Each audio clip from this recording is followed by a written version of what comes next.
ମୋ ଉପରେ ଯୋଉ ଅତ୍ୟାଚାର ହେଇଥିଲା, ଯୋଉ ମାନସିକ ଯନ୍ତ୍ରଣା ଦିଆଯାଇଥିଲା ଏବଂ ଶାରୀରିକ ଯନ୍ତ୍ରଣା ଦିଆଯାଇଥିଲା, ଯୋଉ ବ୍ଲକ ଡେଭଲପମେଣ୍ଟ ଅଫିସ ଆମେ ଯେତେବେଳେ ପିଆରଆଇ ମେମ୍ବର ମାନେ ଯାଉଛୁ, ଆମ ପଞ୍ଚାୟତର ସମସ୍ୟା ନେଇ ଯାଉଛି, ଆମ ପଞ୍ଚାୟତବାସୀଙ୍କର ମୌଳିକ ଅଧିକାର ପାଇଁ ଯାଉଛି, ଯୋଉଠି ସେ ଅଧିକାରରୁ ମୋ ପଞ୍ଚାୟତକୁ ବଞ୍ଚିତ କରାଯାଉଥିଲା। ମୁଁ ଯେତେବେଳେ ନ୍ୟାୟ ପାଇଁ ଯାଇଥିଲି, ସେଠି ମୋତେ ନ୍ୟାୟ ବଦଳରେ ନିର୍ଯାତନା ଦିଆଯାଇଥିଲା। ମୋତେ ବିଧାୟକଙ୍କର କିଛି ଗୁଣ୍ଡା ମାନେ ଘେରିକି ମୋତେ ଦୁର୍ବ୍ୟବହାର କରିଥିଲେ, ମୋ ଚରିତ୍ର ସଂହାର କରିଥିଲେ ଏବଂ ମୋତେ ମାରିଦେବାକୁ ବି ଧମକ ଦେଇଥିଲେ। ସେଠି ଯେଉଁ ବ୍ଲକ ଡେଭଲପମେଣ୍ଟ ଅଫିସର ଅଛନ୍ତି, ସେଠି ସେ ଜିନିଷକୁ ଅଟକେଇବା ଜାଗାରେ ସେ ତାକୁ ଆହୁରି ପ୍ରୋତ୍ସାହନ କରିଥିଲେ ଏବଂ ସେଠି ମହାକାଳପଡ଼ା ଆଇଆଇସି ଆସି ପହଞ୍ଚିକି ବିନା କାରଣରେ, ବିନା ଏଫଆଇଆରରେ ମୋତେ ଲେଡ଼ିସ୍ ପୋଲିସ ଲଗେଇକି ମୋତେ ଥାନାକୁ ଉଠେଇକି ନେବା ବାଟରେ ନିର୍ମମ ଭାବରେ ପିଟିଥିଲା। ମୋବାଇଲ ଛଡ଼େଇଲା ସମୟରେ ମୋ ନାଁରେ ଏଫଆଇଆର ନଥାଇକି ବି ମୋତେ ଥାନାକୁ ନେଇଥିଲେ। ମୋତେ ମେଡ଼ିକାଲ ଯେତେବେଳେ ମୁଁ ହେଇଥିଲି, ମୋ ନାଁରେ ଗୋଟେ ମିଛ ଏଫଆଇଆରକୁ ରେଜିଷ୍ଟ୍ରି କରିକି ମୋତେ ମେଡ଼ିକାଲରେ ଭର୍ତ୍ତି ଥିବା ସମୟରେ ମୋତେ ମେଡ଼ିକାଲରୁ ଘୋଷାଡ଼ି ଘୋଷାଡ଼ି ମୋତେ ଜେଲ୍ ଦୁଆର ମୁହଁ ପର୍ଯ୍ୟନ୍ତ ବି ନେଇଯାଇଛନ୍ତି। ତ ଦେଖନ୍ତୁ, ଯେତେବେଳେ ଏ ଘଟଣାଟିକୁ ମାସେ ହେଇଗଲାଣି, ଯଦି ଲୋକ ପ୍ରତିନିଧି ଗୋଟେ ମହିଳା ସରପଞ୍ଚଟେ ଏଠି ନ୍ୟାୟ ପାଇପାରୁନି ମାସେ ହେଲାଣି, ତାହେଲେ ସାଧାରଣ ମହିଳାମାନେ କ'ଣ ନ୍ୟାୟ ପାଇପାରିବେ? ତ ଗୋଟେ ମାସ ହେଇଗଲାଣି। ଗତ 24 ତାରିଖରେ ମୁଁ ଏସ୍ପି ଅଫିସ ସାମ୍ନାରେ, କେନ୍ଦ୍ରାପଡ଼ା ଏସ୍ପି ଅଫିସ ସାମ୍ନାରେ ବି ଧାରଣାରେ ବସିଥିଲି। ସେଠି ବି ଆମକୁ ପ୍ରତିଶ୍ରୁତି ଦେଇଥିଲେ କି ଆମର ଯେଉଁ ଦାବି ରହୁଛି, ଯେଉଁ ମୁଖ୍ୟ ଅଭିଯୁକ୍ତ ମାନେ ରହୁଛନ୍ତି, ସେମାନଙ୍କ ବିରୁଦ୍ଧରେ ଦୃଢ଼ କାର୍ଯ୍ୟାନୁଷ୍ଠାନ ଗ୍ରହଣ କରିବେ। କିନ୍ତୁ କୋଉଠି ନା କୋଉଠି ଯେଉଁ କେନ୍ଦ୍ରାପଡ଼ା ପୋଲିସ ପ୍ରଶାସନ ଆମକୁ ଠକିଦେଲା। ତ ବାଧ୍ୟ ହୋଇ ଯେତେବେଳେ ମୁଁ ଜିଲ୍ଲା ପ୍ରଶାସନ ପାଖରୁ ନ୍ୟାୟ ନ ପାଇପାରିଲି, ମୁଁ ଲୋୟର ପିଏମ୍ଜେ ଯାକେ ଆସିଲି। ତ ଏଠି ଯେ ପର୍ଯ୍ୟନ୍ତ ଯେଉଁ ଆଇଆଇସି ଆଇନର ରକ୍ଷକ କହୁଛନ୍ତି ଯେଉଁ ପୋଲିସ, ଯେତେବେଳେ ଗୋଟେ ମହିଳା ପୋଲିସ କି ମହିଳା ପୋଲିସ ଲଗେଇ ନିର୍ମମ ଭାବରେ ମୋତେ ମାଡ଼ ମାରିଲେ ଗୋଟେ ପିଆରଆଇ ମେମ୍ବରକୁ, ଯେଉଁ ବିଡ଼ିଓ, ଯେଉଁ ବ୍ଲକ ଡେଭଲପମେଣ୍ଟ ଅଫିସର, ଯେଉଁଠି ଆମେ ଲୋକଙ୍କ ହକ୍ ପାଇଁ ଯାଉଛୁ, ସେଠି ଆମ ନାଁରେ ମିଛରେ ଏଫଆଇଆର କରାହେଉଛି କି ଗୋଟେ ସରପଞ୍ଚ ମୋତେ ମିସବ୍ୟବହାର କଲା। ତ କୋଉଠି ନା କୋଉଠି ମୋ ନ୍ୟାୟ ଦାବିରେ ମୁଁ ଆଜି ଲୋୟର ପିଏମ୍ଜିରେ 3 ଦିନ ହେଲାଣି ମୁଁ ଆମରଣ ଅନଶନରେ ବସିଛି। ଯେ ପର୍ଯ୍ୟନ୍ତ ଆଇଆଇସି ବିଡ଼ିଓ ସସ୍ପେଣ୍ଡ ନ ହୋଇଛନ୍ତି, ସେ ପର୍ଯ୍ୟନ୍ତ ମୋ ଆମରଣ ଅନଶନ ଜାରି ରହିବ। ଚାମିଲି ଓଝା ଟିକେ ନୂତନ ଅଭିନୟ କରୁଛନ୍ତି। ଚାମିଲି ଅବା ହଉଛି ବିଧାୟକ ଭାବେ ଏହି ପ୍ରକାର ଆଲୋଚନା ହଉଛି, ଗୋଟେ ଝିଅ ଆସିକି ନ୍ୟାୟ ମାଗୁଛି, ବିରୋଧୀଙ୍କର ଏଇ ଯୋଉ ସ୍ୱର, ତା ପାଇଁ କ'ଣ ପ୍ରତିକ୍ରିୟା ରଖିବେ? କୋର୍ଟ ନା କୋର୍ଟ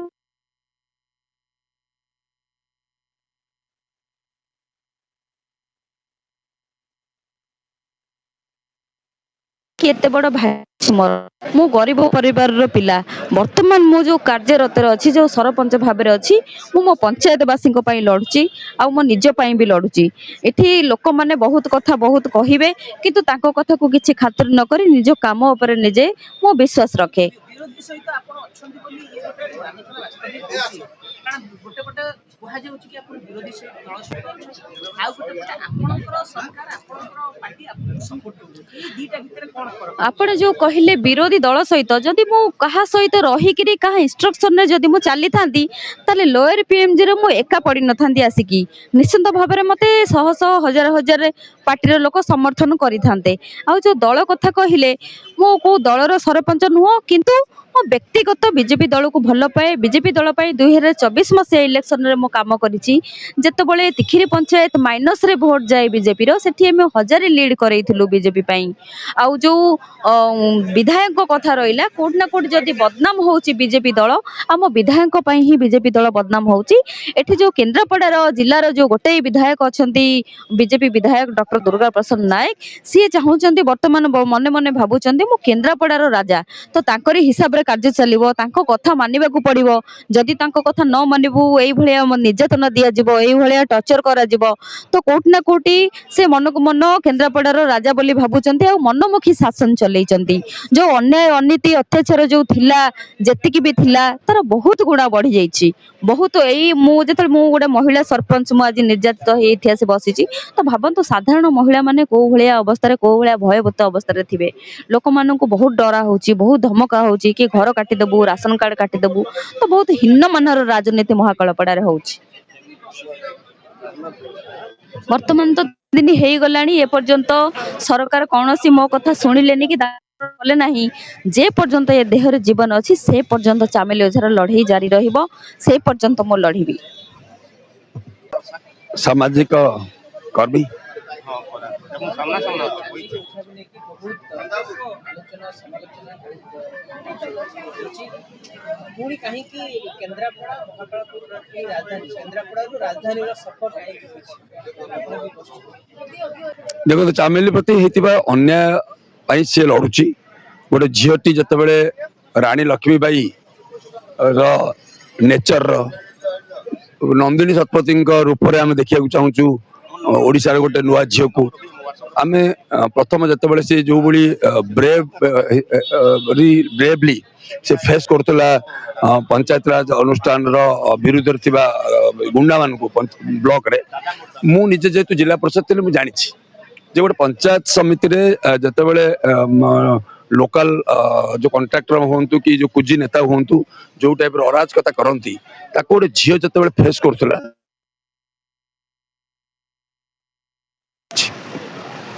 ଡେଫିନେଟଲି ସେ ଯେତେବେଳେ ଭୁବନେଶ୍ୱରରେ ବସିବ ସେ ତାଙ୍କୁ ନ୍ୟାସନାଲ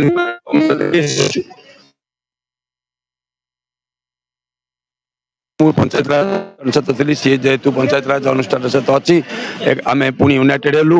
ତାପରେ ସିଏ ଭୁବନେଶ୍ୱରରେ ଆସି ଯେତେବେଳେ ହଙ୍ଗର ଷ୍ଟ୍ରାଇକ୍ କରିବା ପାଇଁ ନିଷ୍ପତ୍ତି ନେଲେ ମୁଁ କହିଲି ୟେସ୍ ମୁଁ ମଧ୍ୟ ତମ ସହିତ ବସିବୁ।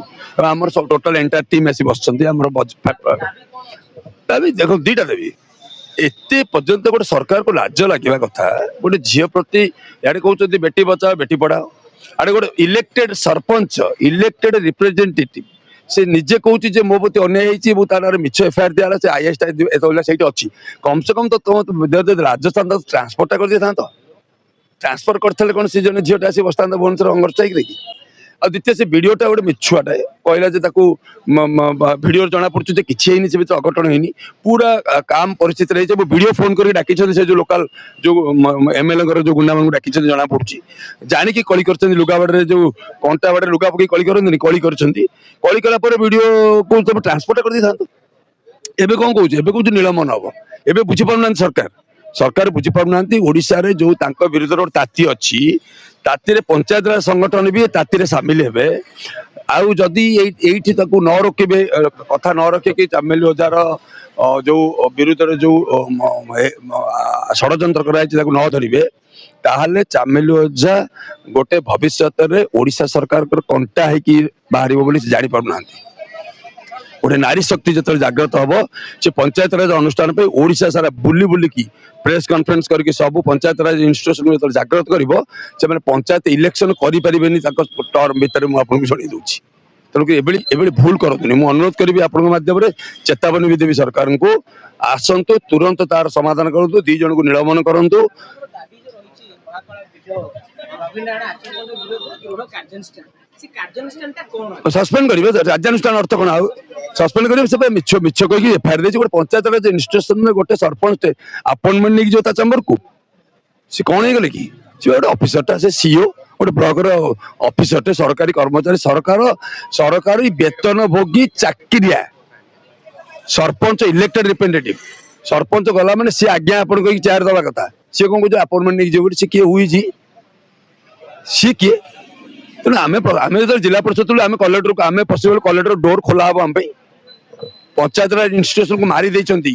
29ଟା ଡିଭଲ୍ୟୁସନ ପାୱାର 29ଟା ସବଜେକ୍ଟ ଦିଆଯାଇଛି। ଗୋଟେ ଟିଚର ଯେତେବେଳେ ଛୁଟିରେ ଯିବ, ସରପଞ୍ଚ ପରମିଶନ ନେଇକି ଯିବ। ଆଜି ଅଛି ସେ ଯୁଗ? ସେ ବିଜେଡିର ଶେଷ ବେଳକୁ ହଉ କି ବିଜେପିର 2.5 ବର୍ଷ ହଉ, ପଞ୍ଚାୟତରାଜ ଇନଷ୍ଟିଟ୍ୟୁସନ ପୁରା ଆମ୍ବ ଭଳି ଦଳି ଚକଟିକି ପୁରା ଆମ୍ବ ସଢା କରିଦେଇଛନ୍ତି। ନା ମୁଁ କଲେକ୍ଟର ସହିତ କଥା ହେଇଥିଲି। କଲେକ୍ଟରଙ୍କୁ ଯେତେବେଳେ ମୁଁ କହିଥିଲି, ସେ କହିଲେ ନା ଏମିତି ଅନ୍ୟାୟ କରି ଦିଆଯିବନି, ମୁଁ ତାଙ୍କୁ ଯାହା ଯାହା ଅସୁବିଧା ହେଇଛି ମୁଁ ଦୂର କରିବି। କିନ୍ତୁ ସେ କହିଲେ ଯେହେତୁ ଭିଡ଼ିଓ ବଦଳି କି ସସ୍ପେଣ୍ଡ, ସେଟା ସରକାର କରିବେ। ଆମ ଦେଖନ୍ତୁ ଏନ୍ଏଚଆରସି ଇନକ୍ୱାରି କରୁଛି, ପୋଲିସ ତ ପୋଲିସ ବିନା ଏଫଆଇଆର ଉଠେଇଛି, ତାକୁ ବାଡେଇଛି।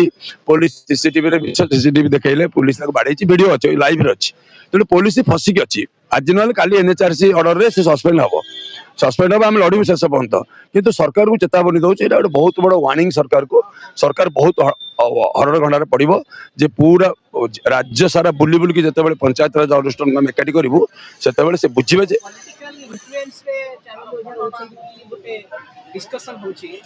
चामिल ओझा कौन नन पॉलिटिकल झीटे कि चामिल ओझा कौन ये जो एनजीओ कर झीटे सरपंच से गोटे पार्टी से बीजेपी पार्टी था कौ सरपंच आज नन पॉलिटिकल मत कही आम सब इलेक्शन लड़ीलु कौ जिला परिषद सरपंच समिति सब नन पॉलिटिकल मत गोटे बुझे दिखाँ ओडिशा अच्छा समस्ते पॉलिटिकल आउ जेते लोक अच्छा समस्त पॉलिटिकल किए ना किए कौ माध्यम गोटे एमएलए एमपी सहित जड़ित होती खाली जो लोक देखाणिया कहते कि ये पॉलिटिकल नन पॉलिटिकल यहाँ हूँ गोटे लोक देखाणिया गोटे निजक निजे बचाई माध्यम समस्त पॉलिटिकल आउ जदि सबुतर पॉलिटिकल होती चामिल ओझार ईश्वर कहीं पॉलिटिकल न हो मत कहतु तो से पॉलिटिकल कला पॉलिटिकल चामिल ओझार कथार जब पॉलिटिकल होगा पॉलिटिकल होगा none political zeta political zeta मु पंगाई सिंह ग्राम पंचायत सरपंच लावण्य जय सिंह आज मु गोटे कथा कहवाक चाहे जे तिखिरी पंचायत जो चामेली ओझा तांको प्रति सरकार जो बेसम्मान आ बेखातिर भाव परिदर्शन कर बीडीओ रूम रे हो कि थाना सपोर्ट नहीं थाना सपोर्ट नहीं कि बीडीओ रूम रे थाना कौन कर बाड़िया बाड़ी कर जो पुलिस ऑफिसर माने थिले कि पुलिस माने थिले से माने जो कमजोर मनोभाव नहीं कि चामेली ओझा प्रति बेसम्मान कर बाड़िया बाड़ा कर घोषणा भिड़ा कर ए सरकार टिके निद भांगुनी जे गोटे अनमैरिड पर्सन झील से निजपाई करूनथिला से तार ग्राम पंचायत तिखिरी ग्राम पंचायत से लड़ुला कौन ना न्याय दौला जे कोठी आमर जहाँ अच्छी प्रोब्लेम गुड़ाक अच्छी ताकू आमे सॉल्व करे आज्ञा सरपंच हिसाब रे आमे कोठी की जाउचु आमे जाउचु ब्लॉक को एवं ब्लॉक डेवलपमेंट ऑफिसर तार सब समाधान तार बाट करूछंती आमे तो जत्ते मु आज्ञा मोर होची बेगुनिया ब्लॉक अच्छा बेगुनिया ब्लॉक आमे 21टा सरपंच को आमे जत्ते बेले आमे ब्लॉक भीतर को जाऊ कि आमर किछि एरिया भीतर प्रॉब्लम हुए आमे ताकू सॉल्व करिया को बीडीओ पाक जाऊ बीडीओ रूम को पशिले बीडीओ आमको सम्मान सहित आज पर्यंत है बीडीओ सम्मान सहित आमको बसाती एवं आम कथबार्ता सब नियंती एवं ताकू केमती सॉल्व करा से बहुत सत चेष्टा करपर्यंत है ब्लॉक जिते बीडीओ भी आम प्रति सम्मान अच्छी आम को आज पर्यंत बेसम्मान करना किंतु चामेली ओझा प्रति ए केमिति सरकार एवं केमितिया बीडीओ केमिति आईएएस जे ए भलिया पदक्षेप नहीं बेसम्मान करागला गोटे सरपंच होकर जदि न्याय नहीं सी जदि एरिया लड़े कहे किसी भितरी स्वार्थ अच्छी एवं किसी पावर पाइबा से यही भलिया गोटे पदक्षेप नौछंती ताहले एगुड़ाक मिछ धारणा एवं मिछ प्ररोचना करुछंती तेणु आकु न्याय दाबी रे से 3 दिन है ये भुवनेश्वर आगे अनशन कर किसी स्वार्थ था पंचायत किसी उन्नति बेले से जिते दिन पर्यंत अनशन रे आमे साहाय्य सहयोग हाथ सब जगह सरपंच आम निश्चित बढ़ेबू टिके पंचायत राज विभाग टोटाल सपोर्ट कर चामेली ओझा सपोर्ट रे आज से सरपंच दलित आज अवहेलित निष्पेषित यही सरकार पाखे तेणु सरकार को आम कहवा गोटे कथा चाहूँ तुरंत न्याय दि जाऊ चामेली ओझा आम पंचायत राज विभाग तरफ आज्ञा समस्त एकजुट हबू सबू सरपंच माने एकजुट हबू एवं सपोर्ट रे जीवु आ साहाय्य सहयोग हाथ निश्चित बढ़ेबू तीरे मात्र संदेह नहीं। मो ना रंजनदा पंडा गणिया ब्लॉक सभापति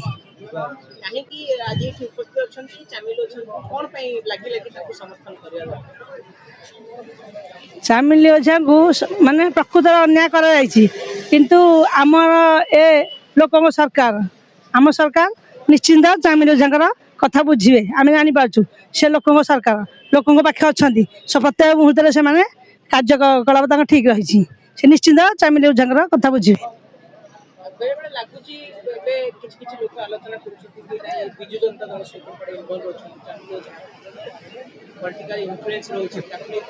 ना ना सब भूल राजनीति प्रेसर पड़ी सेमती बीजेडी मैंने खाली हावली बावली होती माने जर बावली ताटिया कामुड़ा कथा बीजेडी लोक से दृष्टि से बावली चावली होती चामेली ओझा मिसी जाती बीजेडी कहते कौन किंतु से आम सरकार भल भाव बुझे गोटे महिला को केन्द्रापड़ा भुवनेश्वर पर्यंत कहीं धीरे धीरे बीजेपी सरकार अच्छी ना बीजेपी सरकार रे बीजेपी जने महिला एते कष्ट पाउची एते जंत्रणा पाउची भुवनेश्वर आसी बीजेपी सरकार कहीं सुनुनी ଶୁଣିବ କାରଣ ହଠାତ୍ ଗୋଟେ କେସ୍ ଆଗରୁ କ'ଣ ବିଜେଡି ଅମଳରେ ସେ ଶୁଣିଦେଇଥିଲା କେତେ ଦୁର୍ନୀତି ହେଉଥିଲା ବିଜେଡି ଅମଳରେ ତ କାହିଁ ଶୁଣୁନଥିଲେ ଆଜି କେମିତି ବିଜେପି ବିରୋଧରେ 2 ବର୍ଷ ସରକାର କ'ଣ କରିଥାନ୍ତା 2 ବର୍ଷ ସରକାର କ'ଣ ବୁଝୁଥାନ୍ତା ବୁଝିବେ ଧୀରେ ଧୀରେ ବୁଝିବେ ଆପଣ ଚାମିଲି ଓଝାଙ୍କୁ ପୁରା ସମର୍ଥନ ଦଉଛନ୍ତି ହଁ ତ ସେଇଠି ରହିବେ ଆପଣ ତାଙ୍କ ସାଙ୍ଗରେ ରହିବେ ହଁ ମୁଁ ଆସିଛି ରହିପାରିବିନି କିନ୍ତୁ ମୁଁ ଜାଣିଛି ନିଶ୍ଚିନ୍ତ ଆମ ସରକାର ବୁଝିବେ